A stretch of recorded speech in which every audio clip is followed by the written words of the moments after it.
Looking to part ways with complicated, expensive, and uncertain shipping? Then give your business the edge it needs with USPS Ground Advantage shipping from the United States Postal Service. Keep everything simple with clear, upfront pricing and no unexpected surcharges. Keep things affordable with some of the lowest prices out there. And keep it all reliable with on-time ground shipments. It's time to turn shipping to your advantage. Learn how at USPS.com/advantage. USPS Ground Advantage. Simple, affordable, reliable. Families have a lot going on. Let Ollie help manage the mental load with new cognitive help supplements for everyone 4 and up, like delicious Lolly Focus Pops or Lolly Mellow Pops for kids. And for parents, try 3 new Brainy Chews to help you focus, chill out, or get energized. Find these cognitive health buddies for the whole fam at ollie.com. That's OLLY.com. These statements have not been evaluated by the Food and Drug Administration. This product is not intended to diagnose, treat, cure, or prevent any disease. This is Optimal Finance Daily, episode 2727. Every once in a while, we're less frugal, by Liz Davidson of Frugalwoods.com. And I'm your host and personal finance enthusiast, Diana Merriam. Now let's jump right into our next post as we optimize your life. Every once in a while, we're less frugal, by Liz Davidson of Frugalwoods.com. We're not using cloth diapers for Babywoods. Cue the gasps of shock and mild horror. I fully realize this is opposite to most mainstream frugal and environmental philosophies. But you know what?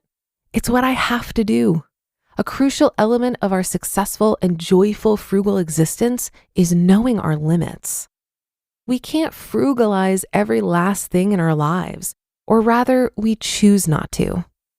Mr. Frugalwoods and I have mapped out a lifestyle that we enjoy, that's tenable for long term, and that fully incorporates the things we love most while still enabling us to save the vast majority of our income. Knowing our limits. During our preparations for Babywoods' arrival, Mr. Frugalwoods and I agreed to go ultimate frugal on all things baby. Hand-me-down clothes, cribs, bibs, toys, strollers, sling, books, etc.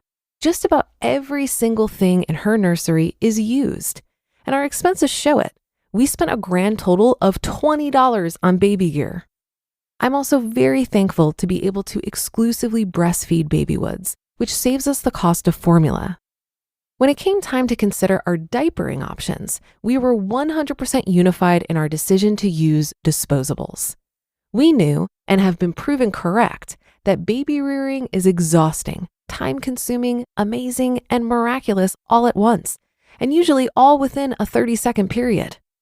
We're also fans of not biting off more than we can chew with any given venture, and somehow cloth diapers felt like a bridge too far. I know how cloth diapers work, and I've used them for my nieces and nephew, but I had no desire to incorporate the routine into my own home. In order to be a relatively peaceful, sane person, I need time, space, and wine. I mean yoga. One of the ways I create that time for myself now that I'm Mommywoods is through disposable diapers. It might sound ludicrous, but even 5 extra minutes in a day enables me to do things like shower, pet my first child, also known as Frugal Hound, write, and make myself coffee. Priorities, people.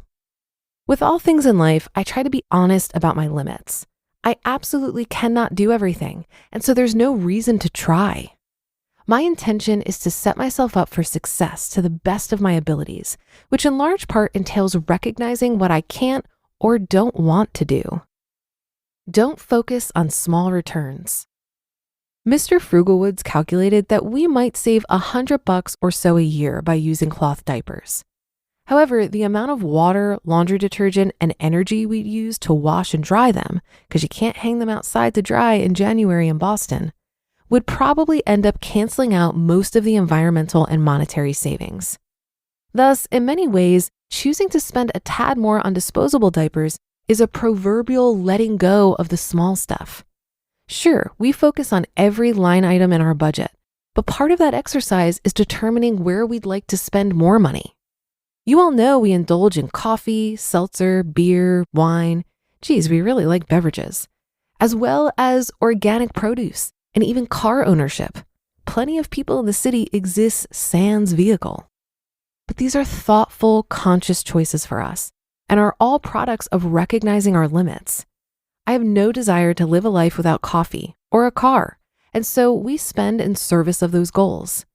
It's very true that how we use our money and our time is one of the clearest indicators of what our priorities are, and I'm comfortable with the allocations I'm making. Slogging through miserable conditions to squeeze a few more dollars of savings isn't worth it in the grand scheme of life. And that slog is different for everyone.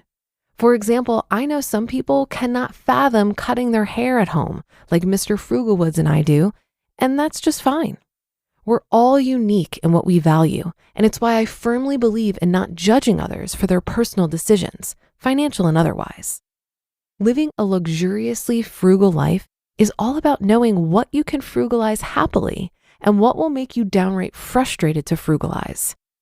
If I feel excited to remove an expense, such as I do with my DIY haircuts, then I know it's the right thing to do.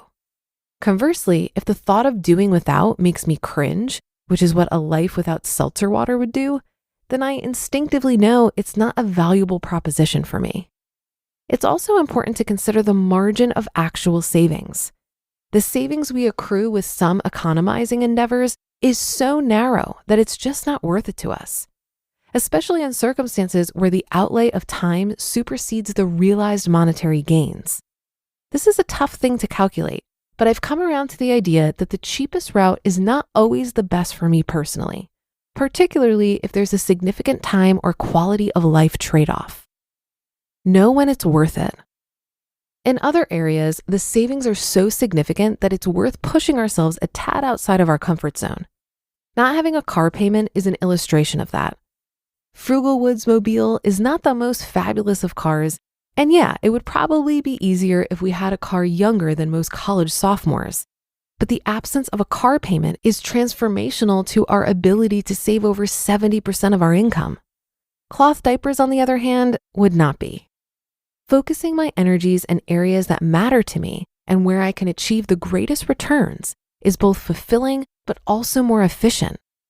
This desire for efficiency is one of the reasons why Mr. Frugalwoods and I divide up all of our household chores so specifically. For example, since he always cooks, he's been able to create systems and processes that generate inexpensive, tasty, and healthy meals. There's also a difference between knowing my limits and being flat out lazy. The way I try to protect against sloth is by considering how I'm using the time that I've saved. If, for example, I watch hours of TV with the time I supposedly saved by paying for the convenience of driving my car, then I'd say that's not a particularly purposeful utilization of resources. On the other hand, if I use that time to play with Babywoods or do some research on homesteading, then I perceive that the expense yielded a worthy return on my time. Our own journeys of limitation. We all have diverse limitations that we cope with and create in our lives. The key is figuring out these limits and how we can still succeed within that self-knowing framework. No one else can set these limits for us. It's a personal metric that we have to identify. But accepting these limits leads to a balanced life. A life where we're able to do the things we love and not worry about the rest. It's liberating to incorporate these limits into our lives because we can't do everything as much as I've tried. A tenet of my frugal journey is acknowledging that I'm an imperfect, flawed person and that the futile pursuit of perfection only brings distress. What we can do is ruthlessly prioritize what matters most to us and find ways to make those priorities and goals come to fruition. You just listened to the post titled, "Every Once in a While, We're Less Frugal" by Liz Davidson of Frugalwoods.com, and I'll be right back with my commentary. Looking to part ways with complicated, expensive, and uncertain shipping? Then give your business the edge it needs with USPS Ground Advantage shipping from the United States Postal Service. Keep everything simple with clear, upfront pricing and no unexpected surcharges. Keep things affordable with some of the lowest prices out there. and keep it all reliable with on-time ground shipments. It's time to turn shipping to your advantage. Learn how at USPS.com/advantage. USPS Ground Advantage. Simple, affordable, reliable. For a lot of people, it can be stressful and confusing to manage their finances. Even I used to feel this way when using different finance apps. But then I tried Monarch Money and everything got so much easier. Maybe you're saving for a down payment, a wedding, a dream vacation, your kids' college. I found that Monarch makes it so easy to help you reach your financial goals, whatever they are. I definitely wouldn't be able to allocate my finances or plan as clearly without help from Monarch. In fact, Monarch is the top-rated all-in-one personal finance app.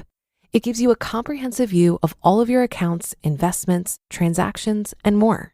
Create custom budgets, set goals, and collaborate with your partner. And now get an extended 30-day free trial when you go to monarchmoney.com/OFD. After trying out Monarch for myself, I understand why it's the top-rated personal finance app. And right now, get an extended 30-day free trial when you go to monarchmoney.com/OFD. That's monarchmoney.com/OFD for your extended 30-day free trial. I don't think frugality is about never spending money or saving on every single expense. For me, it's all about resourcefulness and getting good value out of the money I do spend. I've met people who take frugality to the extreme, and I get the sense that it's become a hobby for them. The game of saving money or figuring out how to optimize an expense is satisfying in its own right, even more so than the money they're actually saving. It's kind of like extreme couponing. When you consider the time and effort some people put into couponing, they must be enjoying the activity of couponing as part of the payoff. While experimenting with a level of frugality that's comfortable, I think it's important to keep in mind your season of life. If you're currently drowning in debt and living paycheck to paycheck, then it makes sense to be hyper vigilant about every dollar spent while you work to improve your finances. But if you're living below your means, saving and investing for your future, over time, saving a few dollars here and there has less of an impact on your finances. There does come a point where you can relax a bit. And that's a wrap for another Thursday show. Have a great rest of your day, and I'll be back tomorrow as usual, where your optimal life awaits.